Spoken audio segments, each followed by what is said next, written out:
untuk menganalisis tinggi Y2 ini, jadi saluran yang di outlet yang di hilir itu berapa dan elevasinya berapa kayak gitu.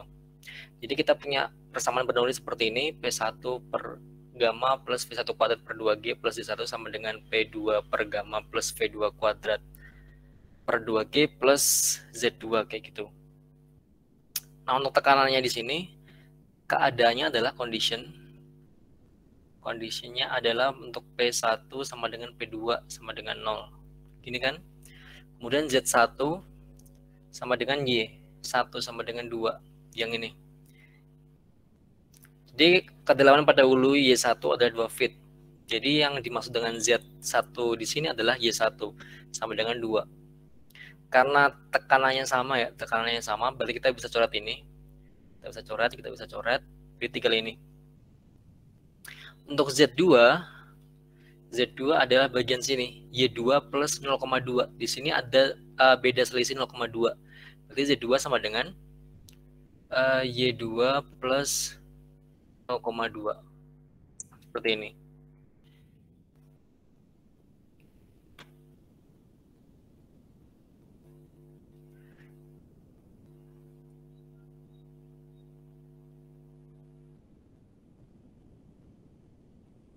Kemudian kita nyari V1 di sini ya, V1 di sini kita masih ingat rumus Q ya, kontinuitas Q1 sama dengan Q2 gini kan, berarti kan A1 V1 A2 V2 kayak gini. Nah, kita nyari V1.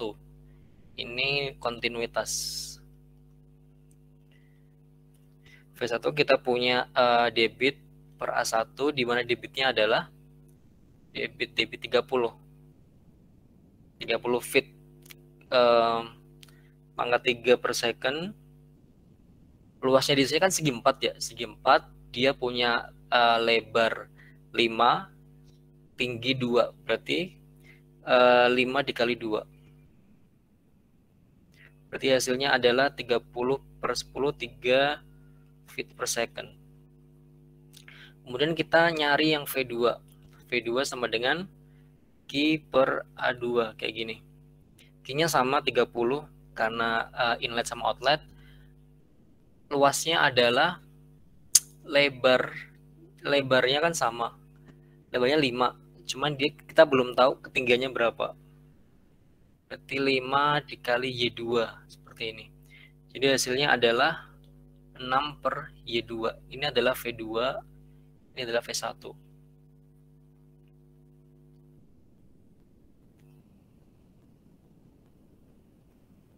Oke, kita masuk ke tadi state yang Bernoulli tadi. Jadi kita kan punya kecepatan di sini 3 ya, 3 kuadrat. Ini kita masuk ke Bernoulli lagi. Bernoulli ini 3 kuadrat per 2 kali gravitasi. Perlu diingat di sini kan satuannya feet per second gini kan. Kalau gravitasi kan biasanya kita pakai 9,81 meter per second kuadrat. Nah, kita ini pakainya adalah untuk gravitasi yang satuannya feet itu, saya coba cek, 32,2 feet per second kuadrat kayak gini. Jadi yang di sini kita punya 3, kemudian 2 kali 32,2 ditambah Z1 ini adalah 2 ya, sama dengan V2 kuadrat. Ini kan 6 per Y2 kuadrat seperti ini, per 2 kali 32,2 plus Z2 di sini adalah 0,2 plus Y2 kayak gini. Sehingga ketika udah kita dapat persamaan seperti ini nanti jadi persamaan pangkat 3. Jadi kalau misalnya kita hitung ya, 9 per 2 kali 32,2 plus 2 sama dengan bla bla bla bla bla dan seterusnya, kita dapat persamaan seperti ini. Y pangkat 3 min 1,94 Y2 kuadrat tambah 0,559 sama dengan 0. Nah, ini adalah persamaan pangkat 3 yang didapat. Nah, dari sini baru kita bisa nyari Y-nya itu berapa, Y2-nya. Jadi nanti kalian di sini bisa pakai apa ya? Kalau nggak salah kemarin saya cek di web gitu ya, di internet, kayaknya ada mathematics solver gitu ya. Kalau misalnya nggak mau manual, bisa pakai mathematics solver untuk nyari angka Y-nya itu berapa kalau misalnya ada case kayak gitu. Atau misalnya mau pakai diferensial metode numerik juga bisa sebenarnya. Cuman kalau misalnya mau yang cepat kayak gitu bisa pakai mathematics solver. Tapi kalau misalnya mau yang lebih eksak kayak gitu, kita bisa pakai metode numerik. Oke, jadi setelah dianalisis hasilnya itu angka Y2-nya itu sama dengan 1,774. Ada juga yang Y2 sama dengan 0,632. Ada juga yang main 0,632 kayak gini.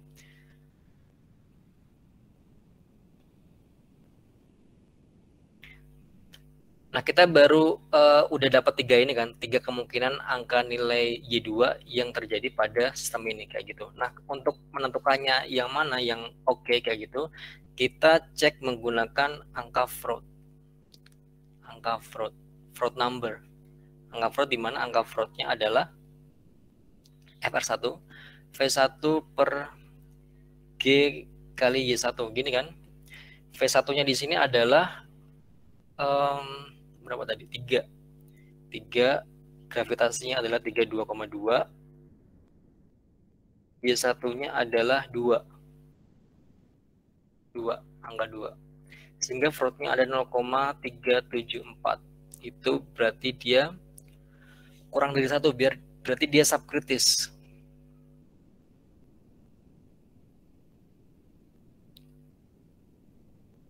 Sehingga kalau kita misalnya bikin suatu grafik gitu ya, grafik yang angka Freud kemarin, ini ada nilai E, di sini ada nilai Y. Nah, kita bisa plot Y2 ini dalam grafik E ini untuk menentukan mana yang oke kayak gitu.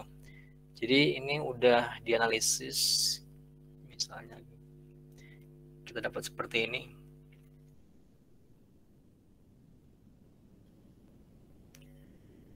Oke, jadi dari hasil analisis ketika udah dimasukin nilainya untuk dapat nilai A di sini, lokasi untuk Y1 sama dengan 2 itu kan di sini.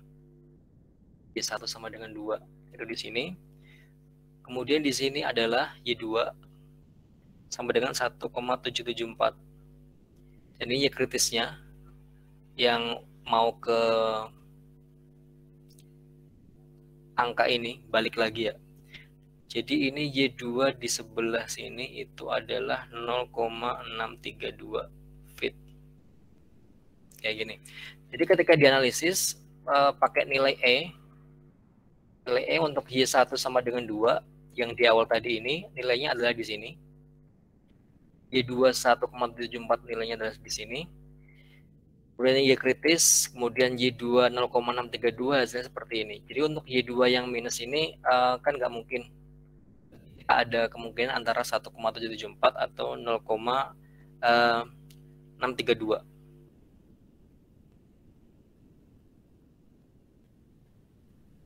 Oke, nah kita lihat jenis alirannya ini ya. Jenis alirannya ini kan apa istilahnya?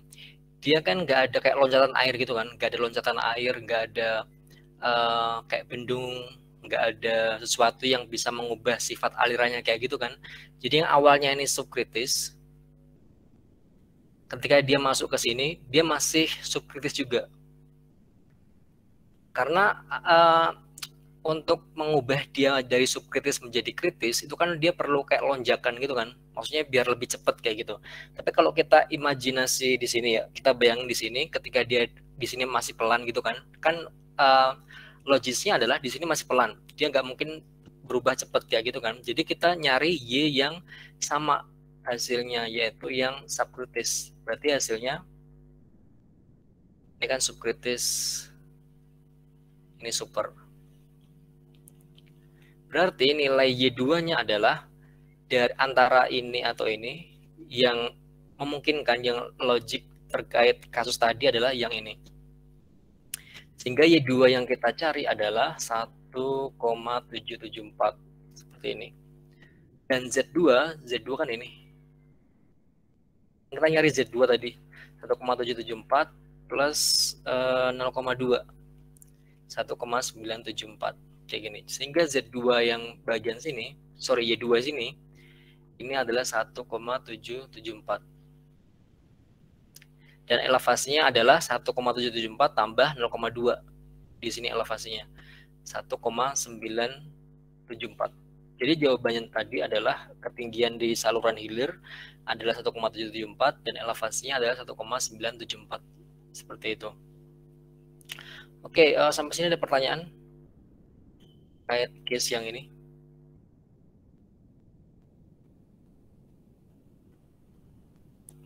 Oke, misalnya kalau belum, kita next ke soal yang lain. Ini sama, kayak tadi, cuman kita ubah kedalaman yang ini jadi 0,5. 0,5, kita masih sama diminta nyari Y2 ini, dan elevasinya ini Z2 ya. Elevasinya berapa? Oke, yang pertama sama kita cek Bernoulli-nya terlebih dahulu. V1 per gamma plus V1 kuadrat per 2G plus Z1 sama dengan P2 gamma plus V2 kuadrat per 2G plus Z2. Jadi P1 P2-nya kan sama, berarti nggak perlu. Kemudian kita punya Z1 sama dengan 0,5 ya. Z1 sama dengan Z1 sama dengan 0,5. Jadi kenapa Z1 sama dengan Y1? Jadi Z ini kan elevasi ya, elevasi dari datumnya, Masih ingat yang Bernoulli kemarin ya? Berarti datumnya kan ini, paling bawah di sini kan. Berarti Z1-nya itu sama dengan Y1. Sedangkan Z2 adalah Y2 plus 0,2. Biar nggak bingung tadi. Jadi Z1 sama dengan Y1 sama dengan 0,5. Nah, Z2 sama dengan Y2 plus 0,2. Y2-nya belum diketahui ya. Berarti ini. Oke, kita next, kita masukin angganya. Mungkin kita nyari V1 terlebih dahulu. Jadi rumus kontinuitas. V1 sama dengan Q per A1, di mana Q-nya adalah masih sama ya, Q-nya angka 30. 30, kemudian lebarnya 5 dikali kedalamannya adalah 0,2. Oh, sorry, 0,5 ya. 0,5. Jadi lebarnya masih sama 5. Lebarnya 5, kedalaman yang beda 0,5. 5 kali 0,5. Di hasilnya adalah 12 feet per second. Itu yang V1. Yang V2, Q sama dengan A2, Q-nya 30, A-nya adalah 5 dikali Y2. 6 per Y2. Jadi kita dapat V1 di sini sama V2. Baru kita masukin ke Bernoulli. V1-nya adalah 12 kuadrat 2 kali gravitasi 32 ya. 32,2 plus Z1-nya adalah 0,5. Kemudian 6 per Y2 kuadrat per 2 kali 32,2 plus Z2. Z2-nya adalah Y2 plus 0,2. Nah, sama habis ini kita kalikan ya antara ruas kiri ruas kanan, kita dapat persamaan akar pangkat 3. Jadi hasilnya adalah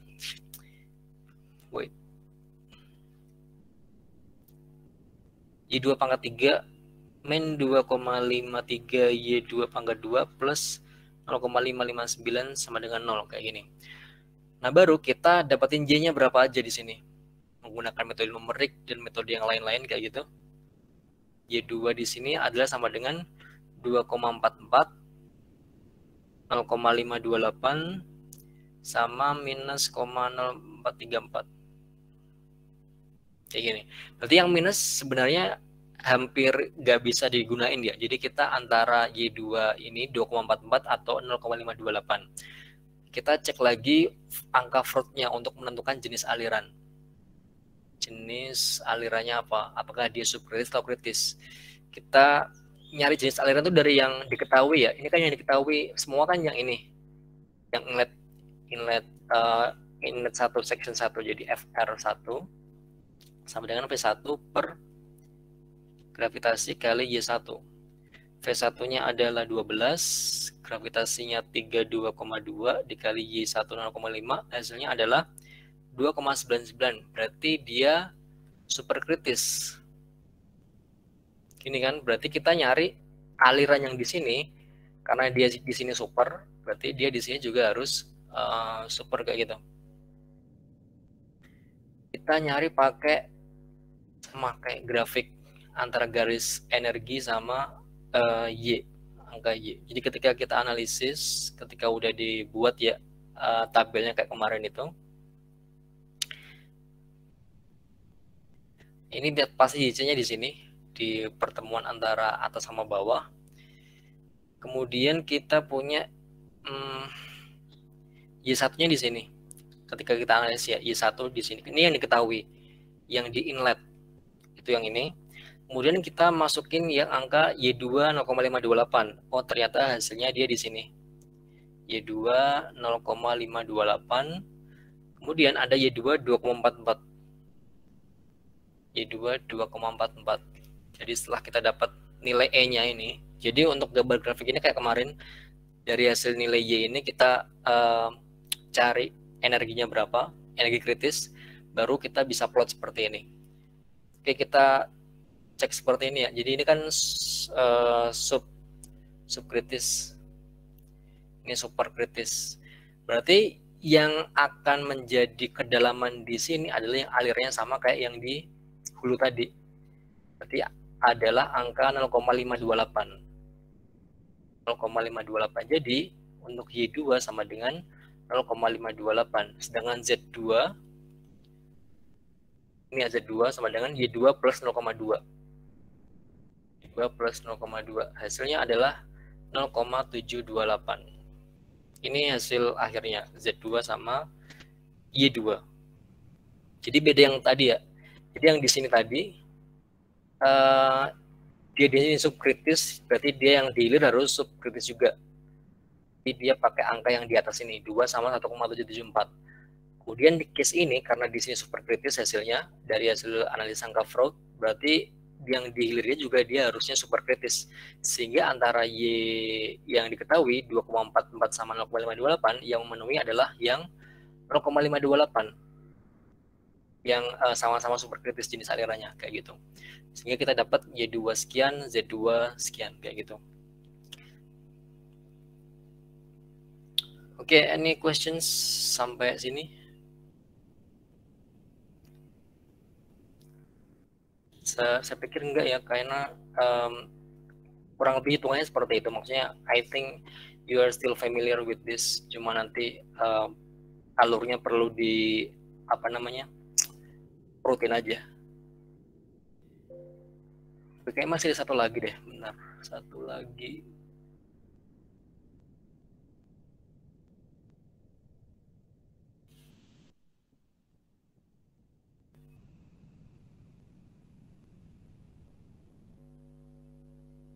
Oke, misalnya seperti ini.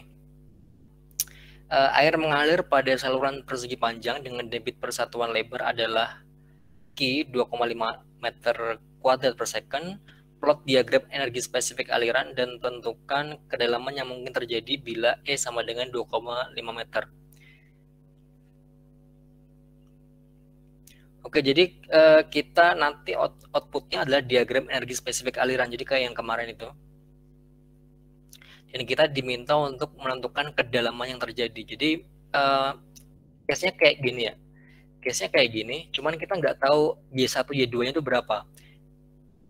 Jadi kita yang diketahui itu hanya debit persatuan sama energi yang terjadi 2,5 meter. Jadi kita belum tahu saluran itu kedalamannya berapa kayak gitu. Ini sebenarnya kayak yang kemarin ya, nyari kedalaman aliran tapi pakai metode Newton itu, yang pakai Excel kemudian harus sama gitu, iterasi Newton. itu kan dapat kedalaman. Nah, ini kita datanya hanya debit sama energi yang terjadi, yang mungkin terjadi di situ. Dan kita diminta untuk nyari kedalamannya, kemungkinannya berapa aja kayak gitu. Oke, kita cek yang pertama adalah kita nyari energi terlebih dahulu ya. Energi, rumus energi kan Y plus Q kuadrat per 2G Y kuadrat. Seperti ini. Sehingga di sini Y plus Q-nya adalah 2,5 kuadrat 2 kali 9,81, karena ini satuannya meter per second ya, jadi kita balik lagi gravitasinya 9,81 dikali Y kuadrat. Kita belum tahu Y kuadratnya berapa, jadi dari sini kita bisa tahu Y plus 0,319 per Y kuadrat. Kayak gini. Ini adalah persamaan untuk nyari garis, untuk nyari energinya, value energi. Kemudian kita nyari YC kritis, kedalaman kritisnya. Jadi kan rumusnya adalah akar pangkat 3 ya, berarti Q kuadrat per G akar kubik, berarti sepertiga kayak gini. Kita punya Q-nya 2,5 kuadrat, gravitasinya 9,81, sepertiga, hasilnya adalah 0,860 meter kayak gini. Oke, kita masuk ke yang ketiga. Energi minimum itu kan berarti yang disebabkan oleh kedalaman kritis. Itulah 3/2 YC. 3/2 kali 0,86, 1,29 kayak gini. Baru kita yang keempat, kita plot garis energi ya, bukan garis energi, plot diagram terkait energi kritis dan kedalaman yang terjadi. Jadi ini adalah E, ini adalah Y. Jadi kita di sini dapat ini 0, 1, 2, 3, misalnya energi minimum 1,29, berarti kan sekitar sini. Kedalamannya adalah tadi Y kritis 0,86, berarti sekitar sini. Berarti kan kita bisa plotnya kurang lebih seperti ini kan, seperti ini kurang lebih. Ini adalah E min dan Y kritisnya 0,86 sama 1,29. Jadi untuk E sama dengan 2,5 meter. Ini diketahui E sama dengan 2,5 meter. Kita masukin ke angka tadi ya, rumus yang satu ini. E sama dengan Y plus 0,319 per Y kuadrat. Ini kan 2,5 sama dengan Y plus 0,319 Y kuadrat. Nah, masuk ke kayak tadi akar kuadrat. Jadi ini dikali Y kuadrat ya, dikali Y kuadrat semuanya. Jadi kan ini jadinya 2,5 Y kuadrat sama dengan Y pangkat 3 plus 0,319. Berarti kan Y pangkat 3 min 2,5 Y kuadrat plus 0,319 sama dengan 0. Kayak gini. Baru kita akarkan. Kita dapat Y-nya adalah 2,45. Kemudian Y-nya adalah 0,338 dan minus 0,335 kayak gini. Jadi ini adalah kemungkinan kedalaman yang terjadi di saluran itu. Karena negatif nggak mungkin, berarti antara 2,45 sama 0,338. Jadi jawabannya adalah Y sama dengan kedalaman salurannya 2,45 atau Y sama dengan 0,338. This is the answer. Kedalamannya berapa? Oke, kita review ulang bahwa kita nyari persamaan dari energi terlebih dahulu pakai rumus ini ya. Dengan data ini ketahui, kita dapat persamaan ini. Baru kita nyari kedalaman kritis menggunakan data ini ketahui, kita dapat 0,86. Dengan kedalaman kritis kita bisa nyari energi minimumnya dengan rumus 3/2 YC, hasilnya adalah 1,29. Baru kita plot ke diagram energi dan kedalaman kritis. Kita bisa plotnya seperti ini. Kemudian kita untuk step kelimanya adalah substitusi dari persamaan 1 dengan yang diketahui. Jadi E sama dengan Y plus 0,319 per Y kuadrat dari yang nomor 1 ini ya. Kita punya E-nya adalah 2,5 diketahui.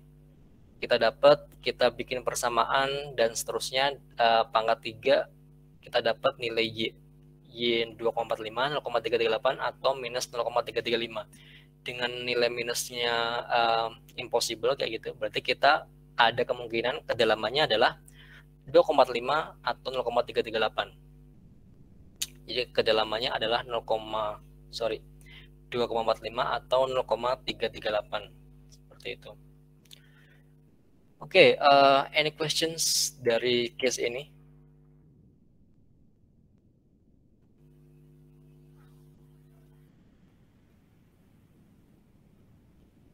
Pak, itu berarti kalau mencari kedalaman yang lebih spesifik dan pasti itu kita pakai yang iterasi kemarin kan ya Pak?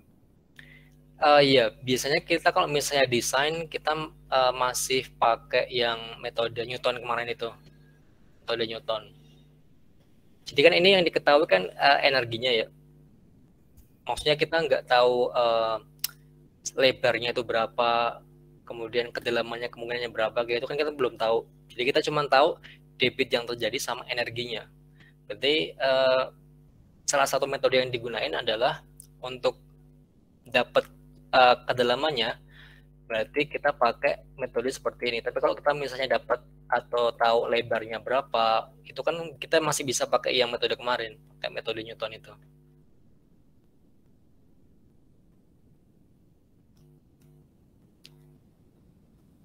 Gimana? Iya, oke Pak. Oh enggak. Masih memahami.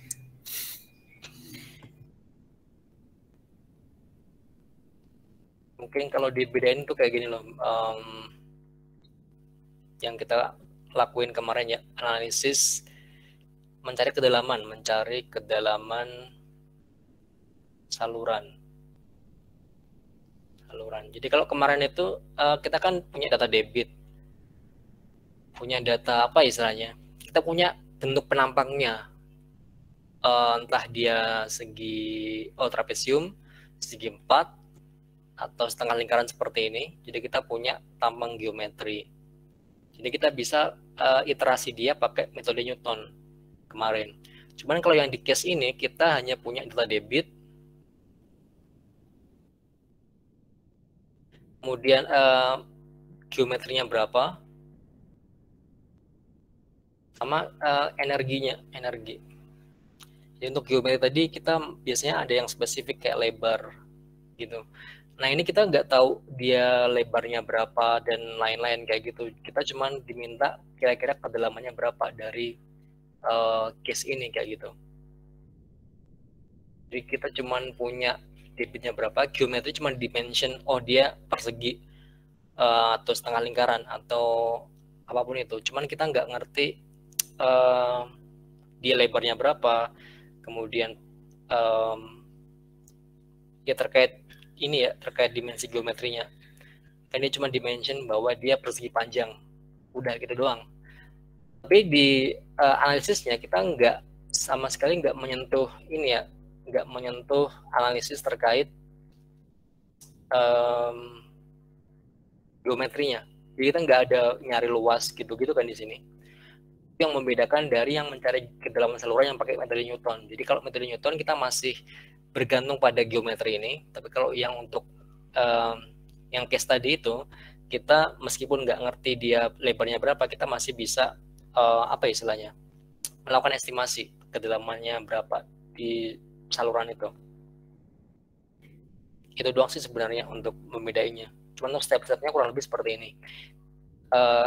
Intinya kita ada rumus yang di awal dulu ya. Jadi kita ada rumus energi YC sama E min. Nah ini yang akan digunain dalam suatu studi kasus apapun nanti. Jadi ini perlu di apa istilahnya, familiar dengan rumus-rumus ini. Kalau misalnya udah familiar, saya pikir untuk rumus atau case-case yang lain bisa dikerjakan dengan baik kayak gitu. Jadi kan ini dari rumus energi, kedalaman kritis, energi minimum, kemudian kita plot. Kemarin kita udah pernah ngeplot kayak gini kan, jadi kurang lebih seperti itu.